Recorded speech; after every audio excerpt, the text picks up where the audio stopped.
Hello, hello. It's been a while. Holiday season is over, and that means that Subculture Talk is back, now on its new night, Wednesday nights. But I'm still going to be bringing you great interviews with goth, industrial, darkwave, deathrock, EBM, synthpop, and postpunk musicians, DJs, promoters, and who knows what else. And I have a treat for you today because we have an incredibly rare appearance from Isserley, who I think. How many interviews actually have you done before, Isserley? Like I'm not sure. Like audio is like one, which I did with Brian, which was fun. I spoke about macaroni and cheese. We loved that. Oh, excellent! I'm already off to a great start because I adore macaroni and cheese. I mean, who doesn't? Sad people. Well, we're sad people. I'm gonna have to Yeah, I revise that statement. think they like it more. So, thank you very much for being on the show. For letting us capture your voice. Yeah, I thank you for having me. Yeah, I promise that I'll let you out of the box by the end of the interview. Thank you. I'm starving. It's been 7 days. Well, luckily now I know that you like macaroni and cheese, so we're good to go. You know Let what? me. I don't actually eat it anymore, sadly. I don't Oh, eat that. carbs. Oh, that is sad, Mac. Actually, It's so so sad. ironically, neither do I, because of Oh, my there you go. arthritis diet. So yeah, so now we are the sad people because we no longer eat macaroni and cheese. That explains a lot. I feel like that really does sell the whole discography. So all right, so we've talked about so new album ideas. So there's one just writing about what life is like in a post mac and cheese world. It's devastating and bleak. It's sadder than Cannibal Holocaust. It's the worst. Folks, this is what you get when you tune into Subculture Talk. So how I actually normally start the interviews is asking about what I like to call the supervillain origin story. So how did you even start listening to this type of music to begin with? Not even talking about making it yet. Yeah, for me, I grew up with like CDs and stuff, so I think whatever was lying around was whatever I would put on. And the two CDs that really shaped me were the first Garbage album and the self-titled Portishead album, Oh, which that's a dark one for kids to oh, be listening to. yeah. I remember being a kid and turning on MTV and Nobody Loves Me coming on though, and that just like that is a life changing song and music video. So Yeah, they're very in touch with all that dark stuff, and I think that just opened a door in my mind as a kid where it was like, oh, that's a world that exists. I kind of want to like go there and live there a bit. and then you never came out again. Yeah, sadly, we're still looking for the way out, but I think we've just kind of made a permanent residence. The visa hasn't run out. We're just living there now. Come for Shirley Manson, stay for the antidepressants. Yeah, it's like a wonder I haven't killed myself at this point. Was that too dark? Sorry. No, no, I mean, well, so that's actually something that I do want to get into. Mm, And so excellent segue. We'll jump right. into this early. So you are the self-proclaimed saddest girl in Australia. I Uh, haven't received any challenges to the title. Yeah. can you imagine that though? If well, there's just like a knock on your door one day and you answer in your PJs and there's someone standing there and like fully gothed out in black makeup, like I am here for a challenge. I kind of hope it happens because, like, it would be nice to know that I'm the second saddest or something. I almost feel like that would be validating. Oh man, I'm improving. I'm no Right, longer the exactly. saddest. But no, I'm still number one, it seems. So yeah, you talk about getting dark, and um, what inspired you to turn depression into music? I don't think it was ever a conscious decision as much as it was like, if I was going to make music, it was just going to be like that. Like, it was just kind of who I was and who I am, sadly. So it's like, there was no real conscious decision. It was just like, what would I make? And I messed around and ended up with this really, like, really shit music, honestly. It was like yelling and screaming and awful noise. But it's like, that's how I felt, I suppose. And from there, it just kind of it fizzled into like a more subdued, sad thing because I guess we grow out of the stumping and smashing things up. Well, for the most part. But yeah, so it's just like an extension of who I have always been, I suppose. So what then made you want to make music to begin with? If any music you were going to make was going to be sad, then what made you go, all right, I want to actually try and scream into a microphone? I had never realized how possible it was. I had a friend who just kind of downloaded a program and just started making music, and it clicked like, oh, okay, it's that easy, I guess. And so I downloaded a program that day and just went for it. And that's kind of it. Like, it's not even like as a profound thing, I suppose. It's just so easy. Like, everyone could start making music, which is kind of exciting. You just kind of have to want to. I really like that you say that it's exciting because I think that a complaint that you get from a lot of musicians these days is that everyone can make music, and so you have to. Some people complain that it is kind of generalizing music, making it quote unquote less good because there's a lower bar for entry. Do you feel that way, or are you glad that everyone can just get out there and, like I said, scream into a microphone? Well, I think a lot of artists come from a place of wanting to succeed. And I think objectively, it makes it harder to succeed when there's like a really inflated market and when like everybody can do what you're already doing. So, from that perspective, sure, it's hard, but like from a creativity point of view and like from, you know, a connectivity, like you can connect to people through what they create, maybe in a way you couldn't if you just communicated with them verbally or something. So I think it's really exciting. I think it's great that like all these different producers from different places can just wake up one day and just do that if they want to. Yeah, Ken Magerman in chat pointing out that it gives fresh perspective and creative freedom by having a lot of other people making music as well. Absolutely. And, I know my production was complete shit to begin with, but like it was also very unique and original. And when you come from like no real background of actually understanding how to make music, I feel like a lot of really interesting stuff kind of gets created. Oh, absolutely. I mean, it's the same thing, the English language was mostly born from the Dark Ages when there was not a lot of recorded language happening, so a lot of changes were much more likely to happen because no one was enforcing it at the time. Right, Uh, exactly. And I think music production's very much the same. Also, I feel from what I've seen from your online presence, it seems like having easy access to musicians about everyone being a musician is that it's given a lot of us something in common to talk about and help to build vibrant communities. Tiger Squawk Records is a perfect example. Mm, yes. No, Tiger Squawk's fucking amazing. Brian and everybody that's a part of it are just like, it's such a great community. It's so sweet and sincere. And I think for most of my life, that's something I really, really wanted is like a quote unquote family of people who like the same stuff and lift each other up. And, Syrinx invited me into that and Brian accepted me into that. And it's been so fucking cool. I've made so many friends and worked on so many cool things. And I have like so much gratitude for them. But that's something that, yeah, it comes from music, it comes from that availability because I could have just not made music and never have had that.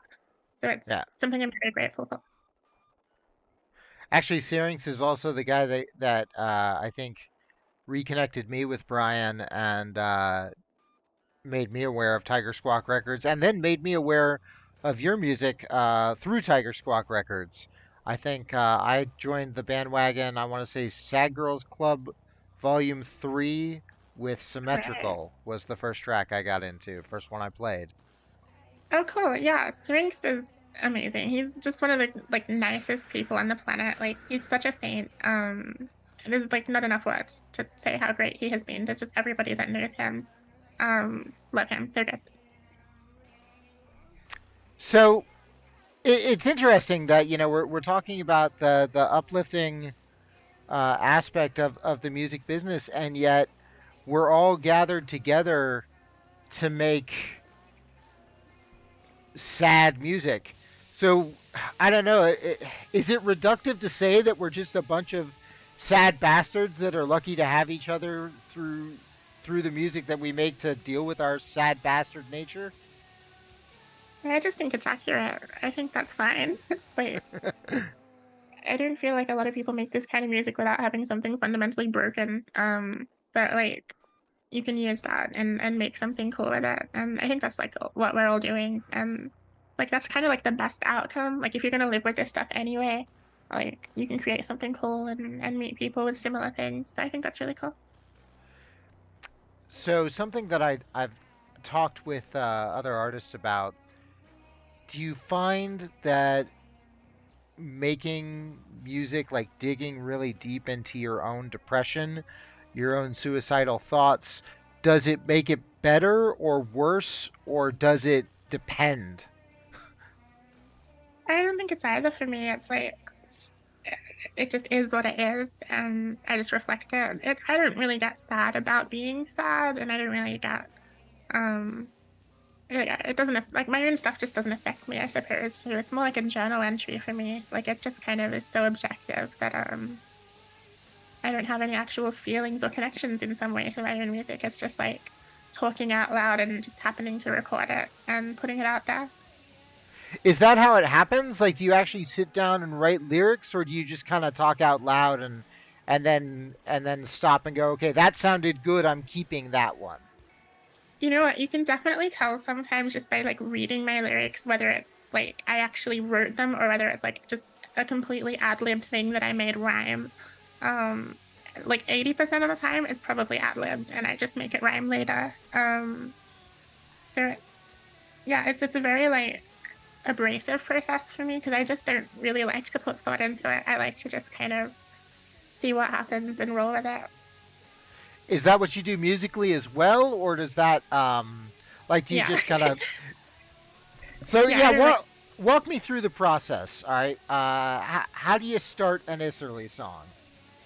um you just have a really shit time. You open up your music program and make a drum beat and then just fuck it all up somehow and then just say a bunch of lyrics like I'm sad, it feels bad, and then there's the song, you know. It really is like that too. Like I'm not even exaggerating. Like that's literally the process. Which is wild because like it sounds almost laughably simple, but Yeah. there is there is an elegance to the directness of your music. There because there's nothing about it that seems forced or seems like gussied up at all. There it's just incredibly raw. I really appreciate you saying that. I think when I talk I can be very flowery and convoluted. And so the best way for me to express whatever it is that I'm feeling is to be very direct. And I find that with my lyrics, it's usually not very metaphorical. It's not very excessively creative or smart necessarily, but it's very raw. And so it's like the most honest way to kind of do what I do. And I appreciate that you see that. Yeah, which I find that actually amongst a lot of people that like if they have trouble communicating in words because they keep trying to find the right way to say it, they tend to communicate a lot better in lyrics because they decide that it's the right way to say the thing because it's their music. Right. Yeah, no, it's very that. It's cool. It's not like I'm writing it for anyone in particular. I think in some ways it's me just processing to myself because I'll write a song and not even know what the fuck I'm talking about. And then a year later, I'm like, oh, that's what I meant. Um, Oh, okay. I was really fucked up that day. yeah, it happens all the time. Like I'll listen to an album from 3 years ago and I'm like, oh, shit, that must have been a terrible time for me. By the way, you've got it seems like half of Tiger Squawk Records as well as some other bands in the chat right now. So they are all coming out in strength for you.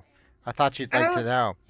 yeah, what's going on over there? I can't actually see the chat. Right now, not a lot of questions. We're all just talking, all just agreeing with. Apparently, your process is kind of the same way for a lot of them. Just the kind of the monkey house routine of throwing stuff at the wall and seeing what sticks.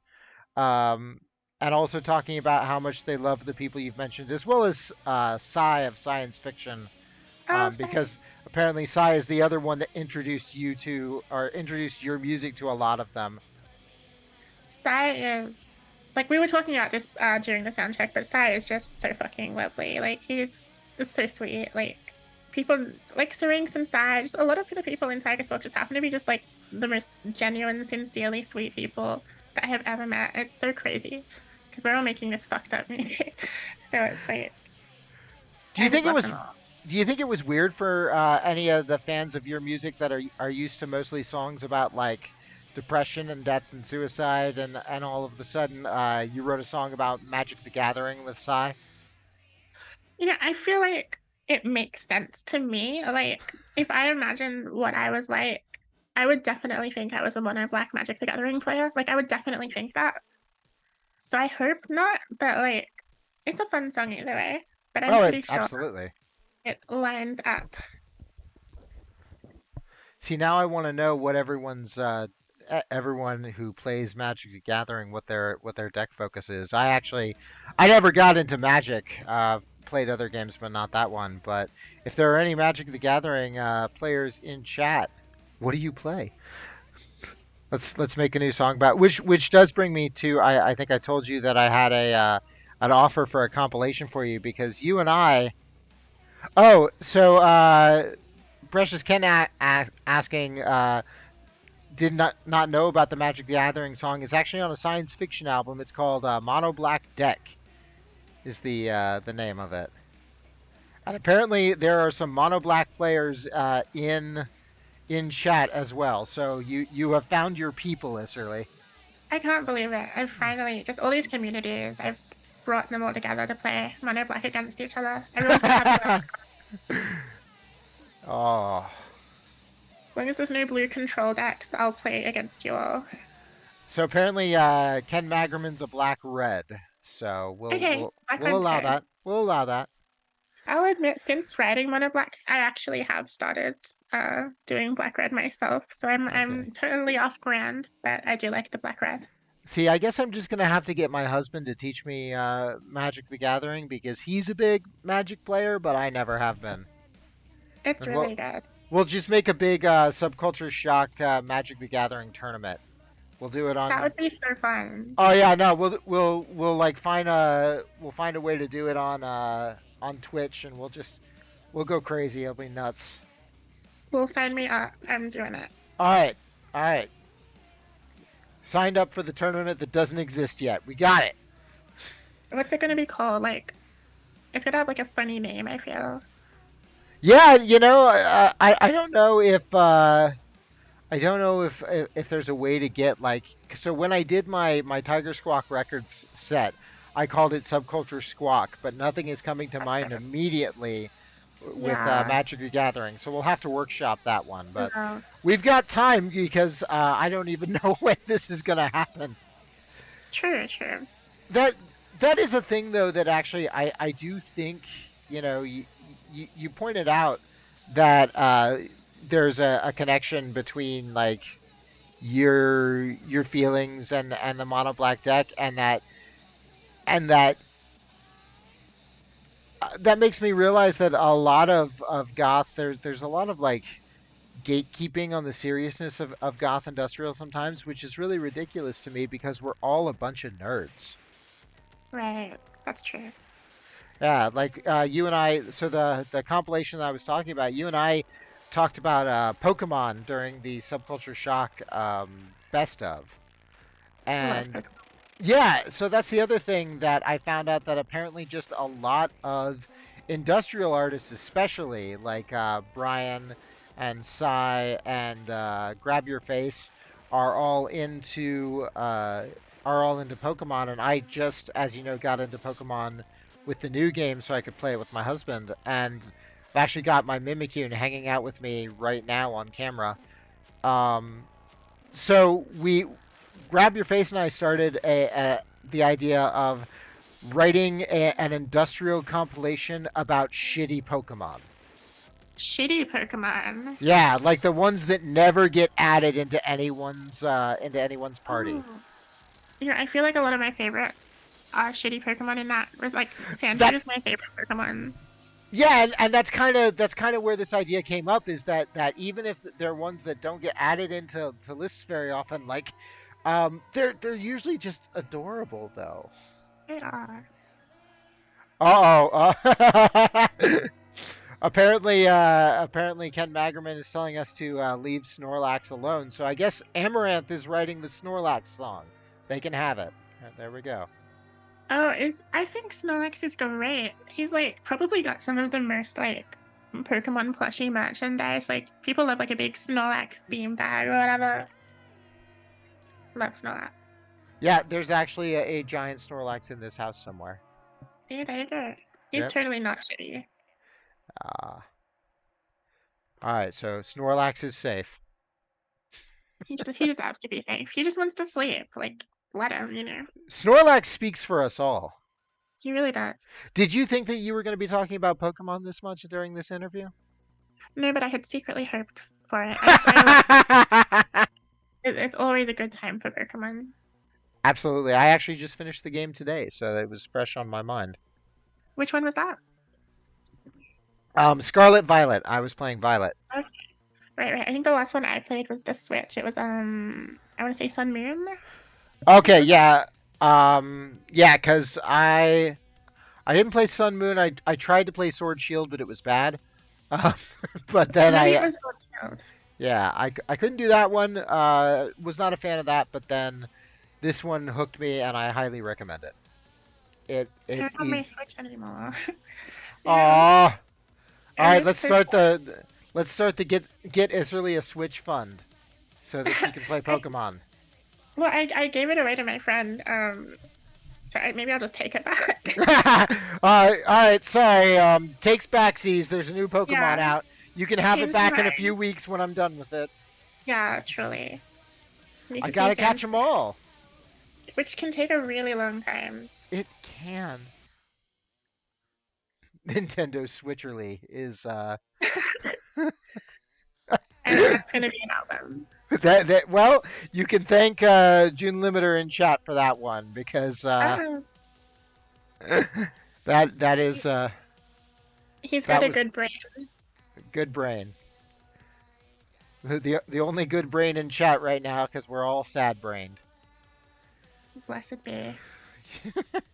So, kind of getting back to that, you talked about how your music is your outlet for processing a lot of just the horrible shit that goes on, the feelings that you have, especially of like suicidal ideation and things like that. So, what was it like for you to see other people actually getting into your music and becoming fans and going, "Oh my God, your music is so awesome," when you were really just writing it for yourself? It makes me feel really bad for them. Like they must be having an awful time. um, no, I mean I'm really grateful when people listen to what I do or like connect with it, and I think that connecting thing is really like the most important thing. It always was. Like I was never trying to be like the best singer or the best producer or whatever. Um, I just kind of wanted people to get it, and so it feels really good when people do.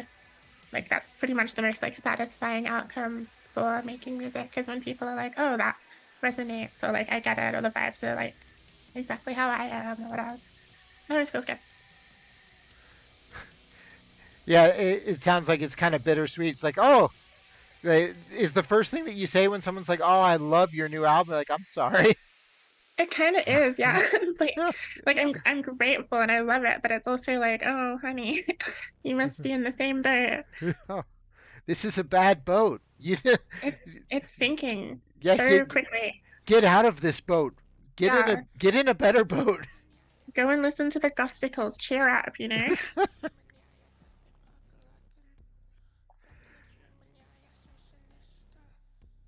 So, does it surprise you then that one might say that your star is rising?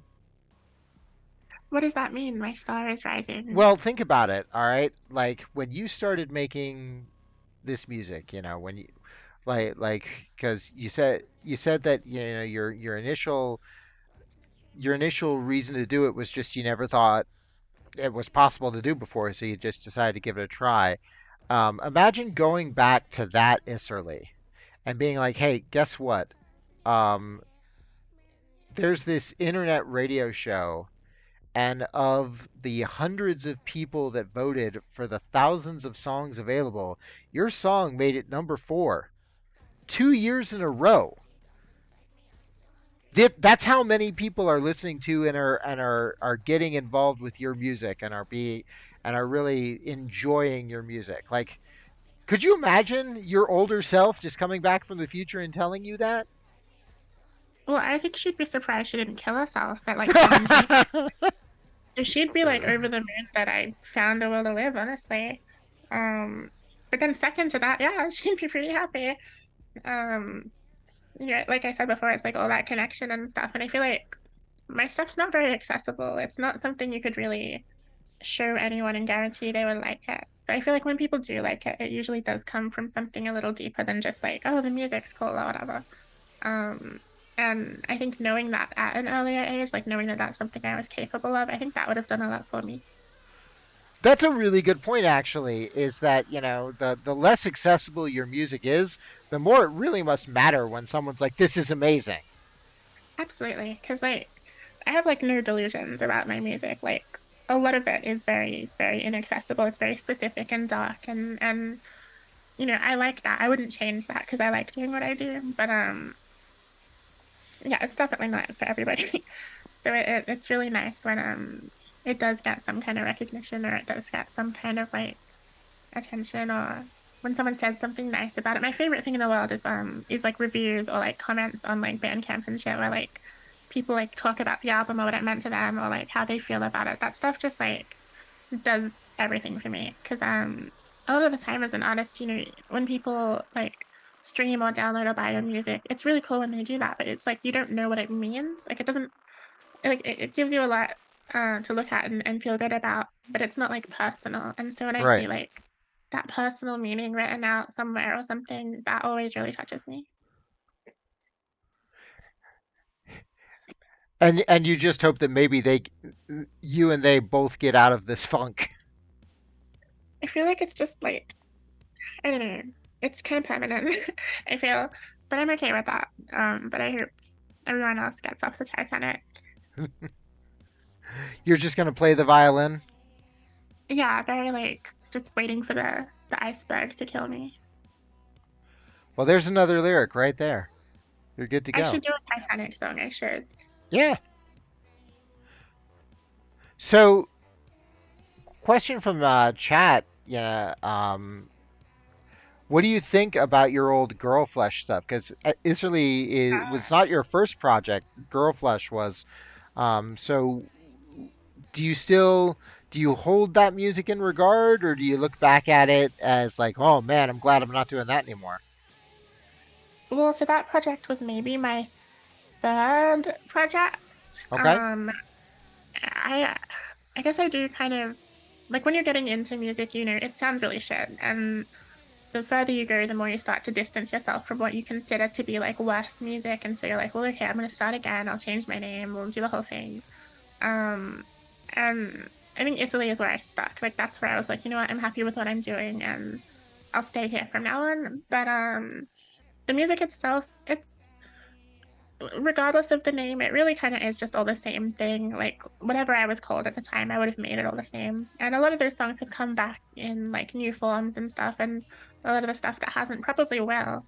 I never felt like I did it justice. I felt like I was writing really good songs, but not really producing at a very good level. And I was a pretty shit singer, so it's like just one of those things where yeah, I like the music fundamentally, but I just don't feel like I did it justice, I guess. It's funny that you say that though, because like you have like a few different people in chat, talking about how that was how they discovered you, and that music was actually like some of their favorite that really got them into your projects. That's so crazy to me. Like, I guess I hear my music as the creator. Like, it's impossible for me to imagine how it sounds with fresh ears. Um, but there was definitely like something very raw and authentic and definitely more unhinged back then with that kind of music. But I think, I don't know. I don't know. I got a lot of people messaging me like, hey, you've taken all your girlfriend stuff offline. Can you like send me that or whatever? I'm like, no. Why? I'm like embarrassed a little bit by it. I know that I could take those songs and do them better, I suppose, but it's not really up to me, I guess. Like if people already like it, Well, I then mean, I don't there's nothing saying you can't improve it as well, though. I mean, and maybe they'll like the improved version even more. At the end of the day, like you said before, it doesn't matter whether they like it or not. It's just interesting that you don't. I like the songs and I like the ideas. I can hear how shitty like the quality of them is, I think is what I mean. Um so it's just like I want the songs to be done just like right, and they just don't sound right to me. But like, again, it's not up to me. Like if people like them more, they like them more, and that's fine, you know. Yeah, I think it's one of those things too that something that I would always have to remind when I was running live action role playing games with other storytellers, and they would be giving themselves grief while people were telling them how good the game they just ran was. I was like, remember that the audience doesn't know about the idealized version of the way everything was supposed to go that exists Yeah. only in your brain. No, that's totally true. So I totally like appreciate and respect anyone who likes that stuff. I don't know, maybe I should like put it up for a legal download somewhere so you can all torrent it because I don't see myself releasing it, but I've released some of the albums done up a bit more, but I think people do tend to prefer the originals because that's what they hear first and they connect to that more. So it's Yeah, tricky. It's a weird thing to navigate as an artist. absolutely. And I appreciate you answering questions about it. I don't know that there is a right answer. It's just an interesting subject. Yeah, it's weird. If you can go and find that music anywhere and pirate it, you are totally welcome to do so, you guys. Like I probably won't release it again, but you can probably find it on some sketchy website. I'm sure that someone in chat right now has the old stuff and is just going to start a sketchy website. But it has to be sketchy, folks. You Yeah, can't just put it up on like a non-sketchy site. like There better be like some, I don't know, some malware on there or something. yes, exactly. Like you'd better get a virus and like 60 porn pop-ups for Yep. trying to download it. Yep. It's the only way that this can happen. I think so. It's like the penance, you know. So it's weird though that like you say that Isserley is just the project that fits, where you kind of found your sound. Because I feel like just in the time that I've been listening to Isserley, that the music has definitely undergone some shifts. Like there's songs like Symmetrical, for instance, that are very like almost industrial dance club, and then there's a lot of other stuff that is almost like droning metal. Um, what do you see other than the fact that it's you producing it all? What do you see as the connective tissue that binds all that together? Well, I suppose the name changing thing was more about quality than tone. Um, so when I started Isserley, it was like, oh, okay, this is a level of quality that I'm happy to stay at and improve upon rather than something that I'm going to look back on and go, oh. But I like changing it up and I like, jumping between genres and I've been really lucky to like work with a bunch of people and especially Ripley Sterling. We work together a lot and he's really great. And that's how I got into the metal is because again, like that was never something that was really possible for me. But then collaborating with him on that, it was like a whole new world. And now I'm like, I can never tell if I like making industrial more or metal more or noise more. So I just kind of do it all because I can. So why not? Well, and that's the thing that I've noticed about your more current releases is that it seemed like for a while you were jumping from one genre to the other and back again, and now it seems like you're starting to really blend them, which I think is one of the best things an artist can do is break and blend their influences to make something new and interesting. Totally. And I definitely was like ping ponging between genres because I'd make something electronic and I'd be like, okay, cool, whatever. Now I want to do a metal thing. Okay, cool. Now I want to go back to that. So I would just do that. But then you've got stuff like Tapeworm Hole where it's kind of like everything all at once. And yeah, I mean, I've got new music coming out, which again is very all over the place genre wise, but very consistent. And it's exciting to like bring all these different elements of different things I love into like one thing and see how it sounds. So, is there is there just really just music in your head all the time? Because I have noticed that you are definitely one of the most prolific artists making music today. I think your record was what, like 11 albums in 1 year? 11 albums in a year, yeah. It was a busy year. It was a. Do you ever think you're I, gonna outdo that, or was that you know, also just a real bad year? it was a bit of both. I feel like because I keep bringing up, oh, I did 11 albums in a year, I kind of have this thing where I'm like, shit, now I gotta do like 12 in a year or something. Um, but then I would just need to do 13, and my Bandcamp is so stuffed with music already. Like, I just don't know if it's even possible. But maybe I'll try. Yeah, I Well, think it it's doesn't just sound like you were trying to do it. It just sounds like it happened. yeah. It's very that, yeah.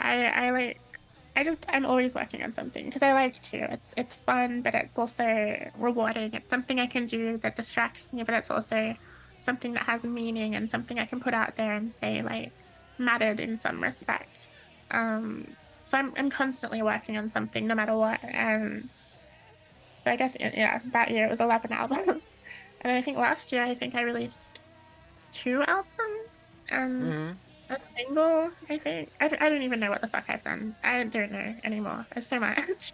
But yeah, so you really never know what you're gonna get with me, I feel. Well, so I want to know what we're gonna get from you.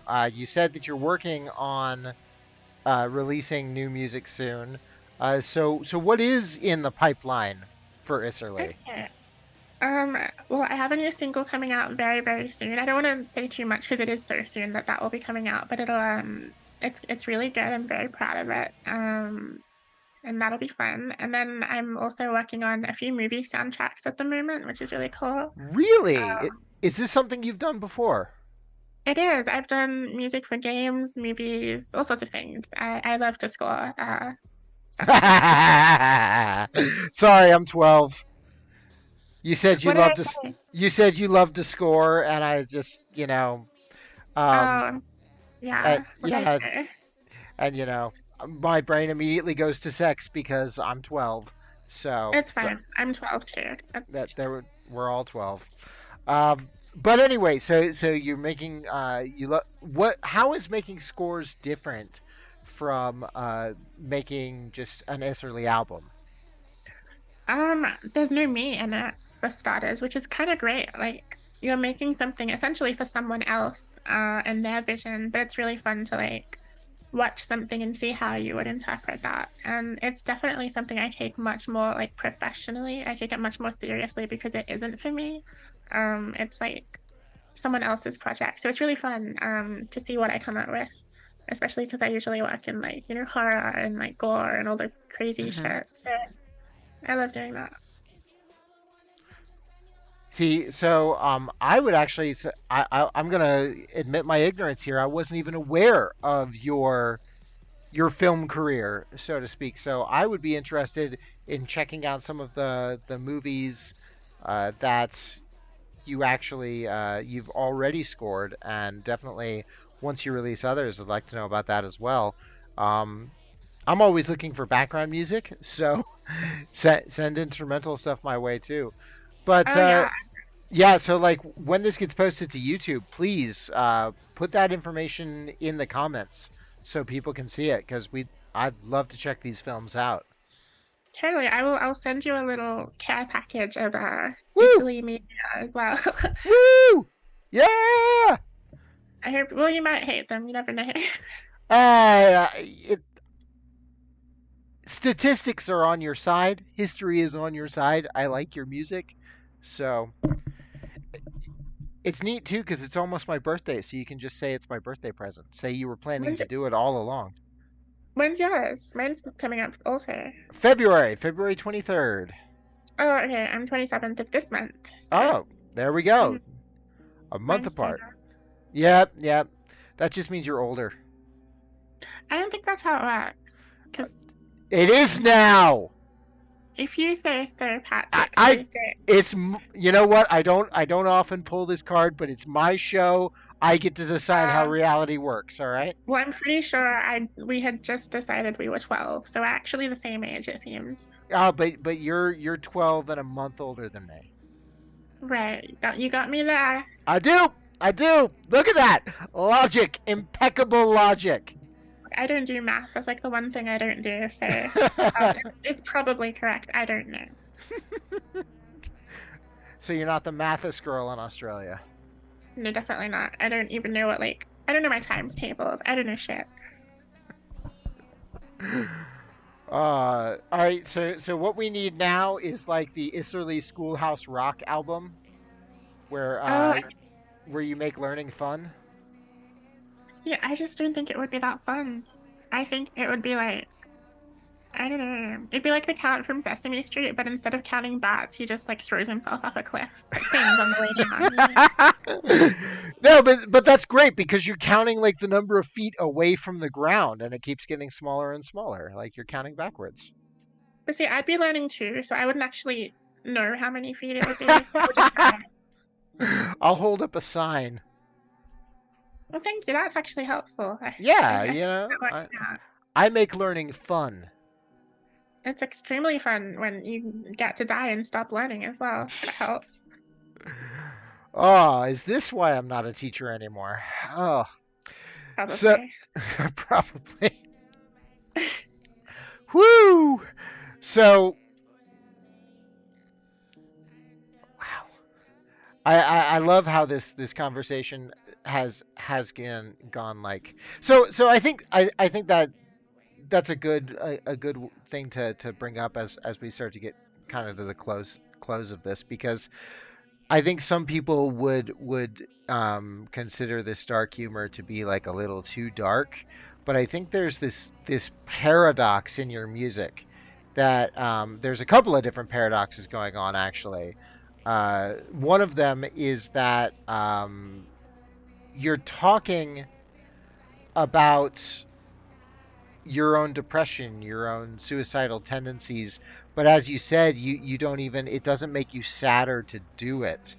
So it's almost like it's almost like the process of bringing it up is just a way of dealing a way of being like okay, but it's there, it's not going away. And it's almost like recognizing that it's not going away is better than ignoring it. Well, when you hit rock bottom, babe, you don't get much lower. Like you just kind of Yeah. sit there. But no, it's fun for me. Like it's all very silly. I have like horror movie names and like just goofy stuff all the time. Like I have a sense of humor about it because like Yeah. what else is there? Like But I everything's think pretty shit. So. that's really important because like recognizing that and just kind of living with it is that is how you live with it. That is how you put off the suicide for another day. Is you just continue to live with it. It's not like there's some magical moment where, hey, I'm okay now. That you just continue to live with it, and that's the triumph.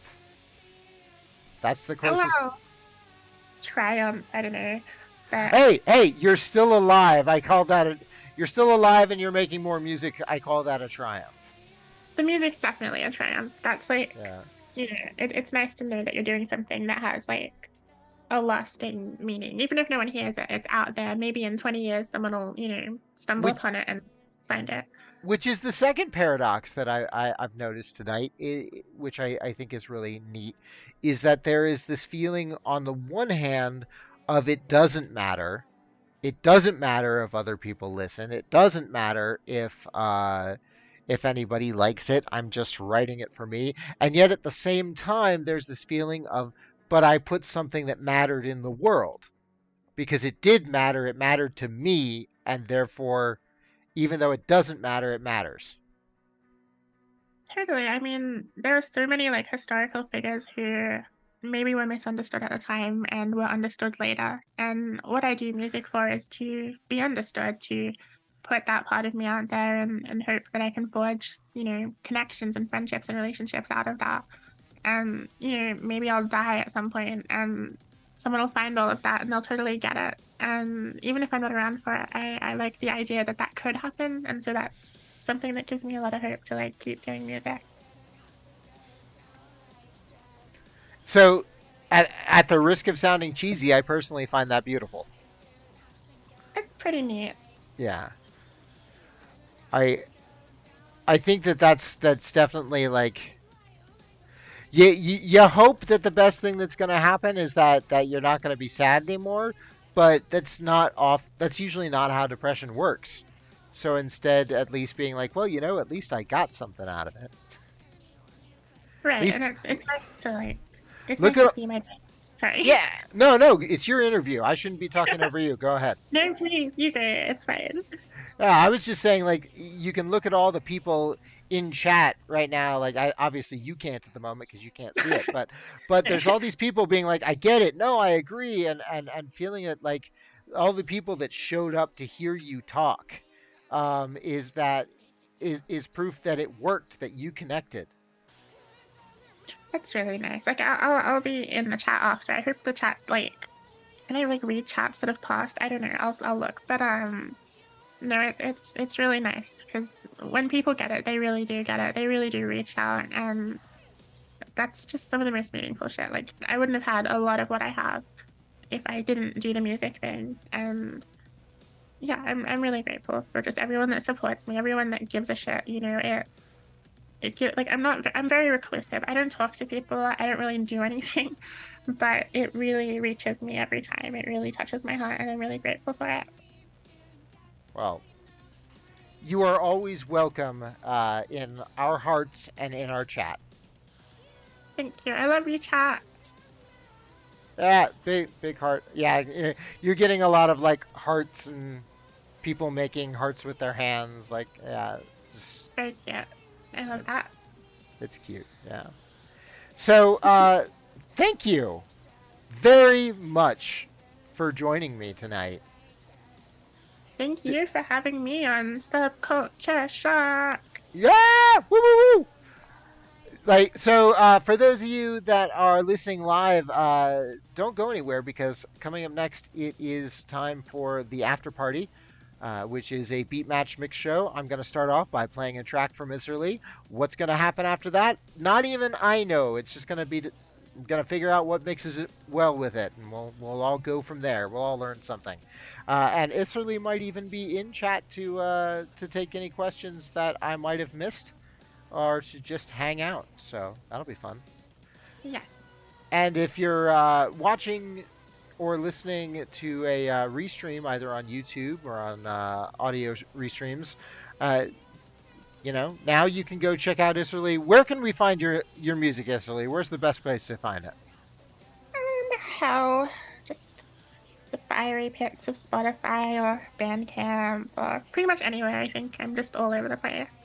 Yeah. Do you have any videos on YouTube since some people are watching this on YouTube right now? I have a handful. I've worked Yeah. some really great collaborators on some videos. Yeah. Awesome. So you know it if you're watching the recording right now, you know exactly what you're doing next. I order you to go watch Isserley videos. No, they have to stick around for the after party stream. Well, that's if they're live. I'm Oh saying yeah, that that's if you're fair enough. watching the recording, yeah, people that are live, yeah, you're not allowed to. You are glued to your computer. You're not allowed to leave. Yeah, you're stuck here. Welcome. That's good. Part of the chat, part of the ship. Uh, all right. Well, was there anything else that you wanted to say before I cut you loose and finally let you out of the box? Yeah, I love Hatsune Miku and Vocaloid. I just love that stuff. Awesome. What everyone should know. All right. Now we know. Yeah. All right. Well, thank you very much again for joining, and I look forward to hearing the new music, and hopefully, after you've got some more new stuff to promote, maybe in like months or years, we'll have you back on the chat again. It'd be great to talk to you again. I would always love to come back. I love this show. Yeah. There's also notes in chat that yes, other people also like Hatsune Miku and Vocaloid as Yeah. well. So, all Yes. right, Great. let's As go. they should. As you should. All right. So, stick around for the after party if you're listening live, and thank you again. And next week we'll be back. Wednesday nights now, 9 p.m. Eastern Time on Twitch. Have a lovely evening.